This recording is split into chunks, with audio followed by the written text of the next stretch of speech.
എന്താണ് വിശ്വാസം എന്ന് പറഞ്ഞാൽ, നിങ്ങളൊരു നോളജബിൾ പേഴ്സൺ ആണെങ്കിൽ നിങ്ങൾക്ക് ലോകത്ത് എന്തിനെ കുറിച്ച് വേണമെങ്കിലും പ്രവചിക്കാം. ഉദാഹരണം, ഈ ലൈറ്റ് ഇങ്ങനെ കത്തു, ഈ മൈക്കിന് ചില കുഴപ്പമുണ്ട്, ഇടയ്ക്ക് ശബ്ദം ഉണ്ടാക്കും, ഇങ്ങനെയൊക്കെ എന്തിനെ കുറിച്ച് വേണമെങ്കിലും നിങ്ങൾക്ക് പറയാം. ഇല്ലെങ്കിൽ ഈ വാച്ച് ഇങ്ങനെയൊക്കെ വർക്ക് ചെയ്യൂ, ഇങ്ങനെ എന്തിനെ കുറിച്ച് വേണമെങ്കിലും നിങ്ങൾക്ക് പ്രവചിക്കാം. പക്ഷെ ഒരിക്കലും പ്രവചിക്കാൻ പറ്റാത്ത, ഇങ്ങനെ അങ്ങനെ പ്രവചിച്ചാൽ തെറ്റിപ്പോകുന്ന ഒറ്റ സാധനമേ ലോകത്തുള്ളൂ. അതേതാന്ന് പറയാൻ പറ്റുമോ? ഏതാണ്? മനുഷ്യന്മാരാണ്. മനുഷ്യനെ കുറിച്ച് പറയുന്ന പ്രവചനങ്ങളെല്ലാം തെറ്റും. നിനക്ക് ഇത്രയേ പറ്റുള്ളൂ, നീ ഒന്നും നന്നാവില്ലെന്ന് ആര് പറഞ്ഞാലും തെറ്റും. കാരണം അപാരമായ സാധ്യതയുള്ളവനാണ് മനുഷ്യൻ. മനുഷ്യനെ കുറിച്ച് പറഞ്ഞ പ്രവചനങ്ങൾ തെറ്റിയിട്ടുണ്ട്. പണ്ട് പഠിക്കാൻ പോയ കുട്ടീനെ ടീച്ചർ മന്ദബുദ്ധി എന്ന് വിളിച്ചു. അമ്മയ്ക്ക് കത്തെഴുതി കൊടുത്തു. അമ്മ കത്ത് ചുരുട്ടിക്കുട്ടി കളഞ്ഞപ്പോൾ നീ സ്കൂളിൽ പോകേണ്ടെന്ന് പറഞ്ഞു. അങ്ങനെ അമേരിക്കയിലെ മിഷിഗൻ സ്റ്റേറ്റിലെ സകല പബ്ലിക് സ്കൂളിൽ നിന്ന് പുറത്താക്കപ്പെട്ട കുട്ടി പിന്നീട് 1098 കണ്ടുപിടിച്ച് ലോകത്തിന്റെ ഏറ്റവും വലിയ ശാസ്ത്രജ്ഞനായി മാറിയപ്പോൾ തോമസ് ആൽവ എഡിസനെ കുറിച്ച് പറഞ്ഞ ടീച്ചർക്ക് തെറ്റി.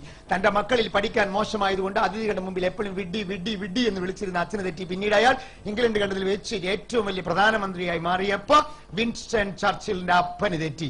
പഠിക്കാൻ മോശമായതുകൊണ്ട് നാട് വിട്ടുപോയി യമനിൽ ജോലി കിട്ടി. ജോലി രാജിവെച്ച് വീട്ടിൽ വന്ന് 4 ആളുകളെയും 4 മെഷീൻ വെച്ച് ഗുജറാത്തിന്റെ കുഗ്രാമത്തിൽ ഒരു സ്ഥാപനം തുടങ്ങിയപ്പോ അധ്യാപകനായ അച്ഛൻ പറഞ്ഞു, പൊട്ടനായി പോയല്ലേ എന്റെ പുള്ളാന്ന്. പക്ഷെ അച്ഛന് തെറ്റി. പിന്നീട് ഇന്ത്യ കണ്ടതിൽ വെച്ച് ഏറ്റവും വലിയ മുതലാളിയായി മാറിയപ്പോ ധീരുഭായ് അംബാനിയുടെ അപ്പനും തെറ്റി. ഇങ്ങനെ മനുഷ്യനെ കുറിച്ച് പറയുന്ന പ്രവചനങ്ങൾ തെറ്റും. കാരണം ഒട്ടുക്കത്തെ കപ്പാസിറ്റിയാണ് ഈ സാധനത്തിന്. നിങ്ങൾ ഈ കാണുന്ന പോലത്തെ സാധനമൊന്നുമല്ല, ഞാനും ഈ കാണുന്ന പോലത്തെ സാധനമൊന്നുമല്ല. അപാര സാധ്യതയാണ് മനുഷ്യന്മാർക്ക്. പക്ഷെ ലോകത്തിന് ഏറ്റവും വലിയ ട്രാജഡി ഏതാന്ന് എന്നോട് ചോദിച്ചാൽ, ഭീകര പ്രവർത്തനമാണോ? ലോകത്തിന് ഏറ്റവും വലിയ ട്രാജഡി പട്ടിണിയാണോ എന്നൊക്കെ ചോദിച്ചാൽ അതൊന്നുമല്ല. ലോകത്തിന് ഏറ്റവും വലിയ ട്രാജഡി ഈ അപാരമായ സാധ്യതയെ മനുഷ്യൻ കണ്ടെത്താതെ മരിക്കുന്നു എന്നതാണ്. ആ പാപം ഒരിക്കലും ചെയ്യരുത്. നിങ്ങളുടെ ഉള്ളിൽ കിടക്കുന്ന പൊട്ടൻഷ്യൽ എക്സ്പ്ലോർ ചെയ്ത് പുറത്തെടുക്കണം. അത് നിങ്ങൾക്കും നിങ്ങളുടെ കുടുംബത്തിനും ഈ സമൂഹത്തിനും ഗുണകരമായി ഉപയോഗിക്കുമ്പോഴാണ് ദൈവത്തിന് ഇഷ്ടപ്പെട്ടവരായി മാറുക. അമ്പലത്തിലും പള്ളിയിലും എപ്പോഴും പോകുന്നത് കൊണ്ട് അവൻ ദൈവവിശ്വാസിയാകുമെന്ന് വിശ്വാസം എനിക്കില്ല. ദൈവം തന്ന ഈ അപാരമായ സാധ്യതകളെ നിങ്ങൾ എന്ന് പുറത്തെടുക്കാൻ തുടങ്ങുന്നുവോ അന്ന് ലോകം നിങ്ങളെ ആരാധിക്കാൻ തുടങ്ങും. ഇപ്പൊ നമ്മളിവിടെ കാണാൻ പോകുന്ന കാര്യങ്ങളെല്ലാം നിങ്ങളുടെ ജീവിതത്തിൽ നിങ്ങൾ സ്ഥിരം ചെയ്യുന്ന കാര്യങ്ങളെ വ്യത്യസ്തമായ ഒരു കണ്ണോടുകൂടി കാണാൻ കഴിയുമോ? ജീവിതം എങ്ങനെ നമുക്ക് കുറച്ചുകൂടി നന്നായി ജീവിക്കാൻ പറ്റുമോ എന്നാണ്. എത്ര വേണമെങ്കിലും വളരാൻ കേട്ടോ. ഞാൻ ഒരു സെന്റൻസ് പറയാം, വളരെ കെയർഫുൾ ആയിട്ട് ശ്രദ്ധിക്കണം. ഈ സെന്റൻസ് പിന്നീട് ഞാൻ ഉപയോഗിക്കും. അപ്പൊ അതിന്റെ കോണ്ടെക്സ്റ്റ് നിങ്ങൾക്ക് മനസ്സിലാവും. Life is A super market. ജീവിതം ഒരു സൂപ്പർ മാർക്കറ്റ് പോലെയാണ്. ആവശ്യമുള്ള സാധനം വാങ്ങലാണ് ജീവിതം, കിട്ടുന്ന സാധനം വാങ്ങലല്ല ജീവിതം. ഇവിടുത്തെ ബഹുഭൂരിപക്ഷങ്ങളും കിട്ടുന്ന സാധനം വാങ്ങുന്നവരാണ്, ആവശ്യമുള്ള സാധനം വാങ്ങലല്ല. ഒരു ട്രെയിനായി ഒരു ചോദ്യം ചോദിച്ചിട്ട് ഉത്തരം പറയൂ എന്ന് പറഞ്ഞിട്ടും ഈ 300 പേരിൽ 3 പേര് മാത്രം ശ്രമിക്കുന്നു, ബാക്കി 297 പേർ ശ്രമിക്കുന്നില്ല. എന്തുകൊണ്ട് ഉത്തരം പറയാൻ ശ്രമിക്കുന്നില്ല? പേടി. എന്ത് പേടി? സ്റ്റേജിൽ വേണ്ട, അവിടെ നിന്ന് പറഞ്ഞാൽ മതിയായിരുന്നു. എന്ത് പേടി? എന്ത് പേടി? വേഗം പറയൂ. അല്ല, ഞാൻ സ്റ്റേജിൽ വരണ്ട, അവിടെ നിന്ന് പറഞ്ഞാൽ മതി. പക്ഷെ പറയുന്നില്ല. എന്തുകൊണ്ട്? പറയുന്ന ഉത്തരം വെരി ഗുഡ്. നോക്കൂ, ഞാനൊരു ചോദ്യം ചോദിച്ച് നിങ്ങൾ ഉത്തരം പറയുമ്പോൾ 2 സാധ്യതയാണുള്ളത്. ശ്രദ്ധിച്ചു കേൾക്കണം.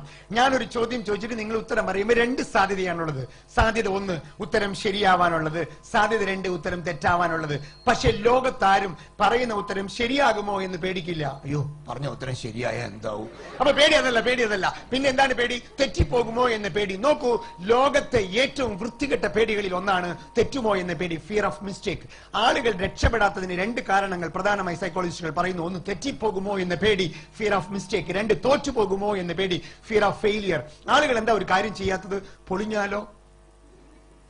പൊട്ട പേടിയാണത്. ഞാൻ ചോദിക്കട്ടെ, ഉത്തരമേ പറഞ്ഞിട്ടില്ല, അതിനു മുമ്പേ ആലോചിക്കാണ് ഉത്തരം തെറ്റിയാൽ. നിങ്ങൾ ബസ് സ്റ്റോപ്പിൽ നിൽക്കാണ്, ഒരു ബസ് വരാണ്, ഈ ബസ് ഇടിച്ചാലോ? ബസ്സിൽ കയറുവോ? റെയിൽവേ സ്റ്റേഷനിലേക്ക് ട്രെയിൻ വരാണ്, പാളം തെറ്റുവോ? ട്രെയിനിൽ കയറുവോ?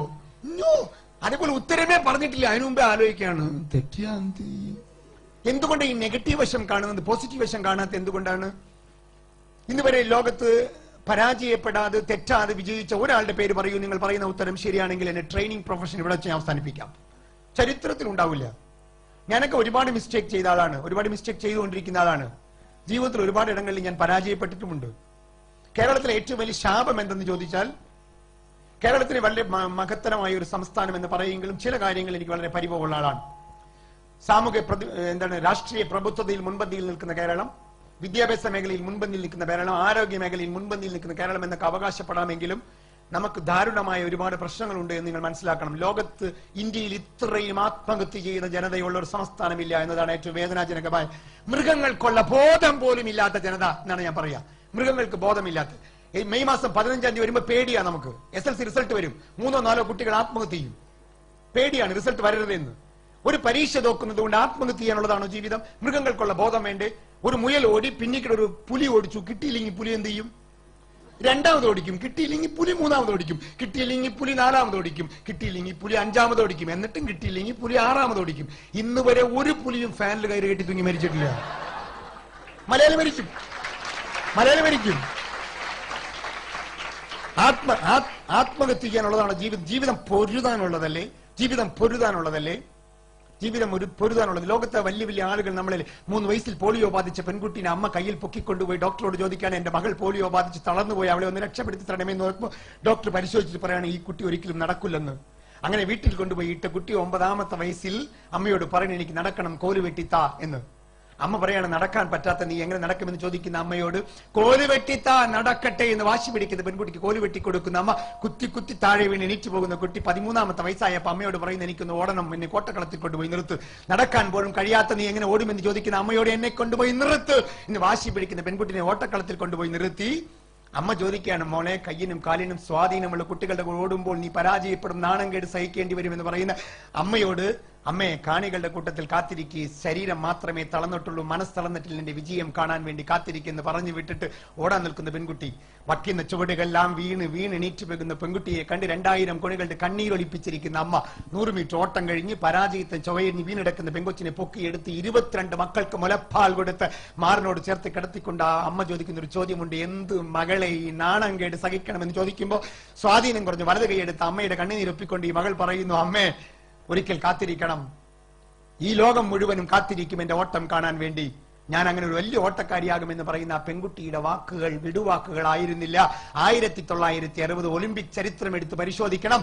1960 3 ഗോൾഡ് മെഡൽ, 100 മീറ്റർ, 200 മീറ്റർ, 400 മീറ്ററിലെ ചരിത്രത്തിൽ ആദ്യമായി 3 ഗോൾഡ് മെഡൽ മേടിച്ച പെൺകുട്ടി എന്ന് പറഞ്ഞു പേരും വേൾഡ് റെക്കോർഡ് ഇട്ട പെൺകുട്ടി എന്ന് പറഞ്ഞൊരു അമേരിക്കയിലെ കറുത്ത വർഗ്ഗക്കാരിയായ പാവപ്പെട്ട കുടുംബത്തിൽ ജനിച്ച 22 മക്കൾ 20ാമത്തെ മകളായി ജനിച്ചുപോയി 3 വയസ്സിൽ പോളിയോ ബാധിച്ച് ഒരിക്കലും നടക്കില്ല എന്ന് പറഞ്ഞ ആ പാവപ്പെട്ട പെൺകുട്ടിക്ക്, വിൽമ റുഡോൾഫ് എന്ന് പറഞ്ഞ പെൺകുട്ടിക്ക് കഴിഞ്ഞതിന് കാരണം ഒടുക്കത്ത ചങ്കൂറ്റം. അതിന്റെ ഒരു 5% ഉണ്ടായിരുന്നെങ്കിൽ മലയാളിനി ആത്മഹത്യയില്ല.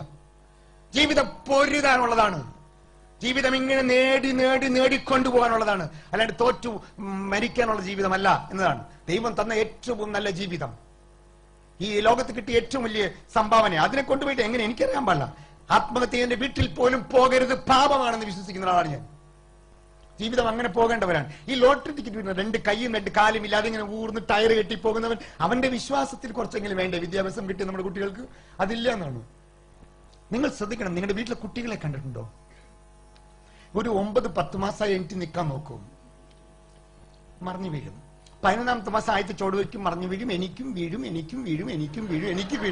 10 തവണ എണീറ്റ് വീണപ്പോ കൊച്ചു പറയാണ്, ഛേ, നാണം കേടി, നീ പരിപാടി വേണ്ട. ആ കൊച്ചു നടക്കാൻ പഠിക്കുവോ? ആ കൊച്ചു നമ്മളെ പഠിപ്പിക്കുന്ന പാഠം എന്താ? എത്ര തവണ വേണമെങ്കിലും വീഴാം. എപ്പ വരെ?